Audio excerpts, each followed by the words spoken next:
कोणत्याही व्यक्तीच्या अगर सितारों से चुरा के लाऊं रोशनी हवाओं से चुरा के कोणत्याही व्यक्तीच्या वाईट काळात तुम्ही देखील विचारपूस करता ही भावना जरी छोटीशी वाटत असेल पण या भावनेमागे ना खूप मोठी माणुसकीची ताकद लपलेली असते।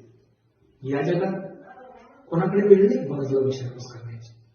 ठीक आहे, आपण त्याला वेळ देऊ शकत नाही, पैसा देऊ शकत नाही, पण किमान त्यांना वेळात वेळ काढून त्याबद्दल त्याला आपल्या शब्दाच्या रूपात त्याला धीर देणे। माणसाला कुठेतरी कोणी विचारलं, कोणी बोललं की असं वाटतं नाही या जगात आहे कोणी आपलं। अशा वातावरणात जर आपण वेळात वेळ काढून जर समोरच्याबद्दल विचारपूस करतोय, खरंच आणखी समजून घ्यायचं की आपल्यात माणुसकी जिवंत आहे।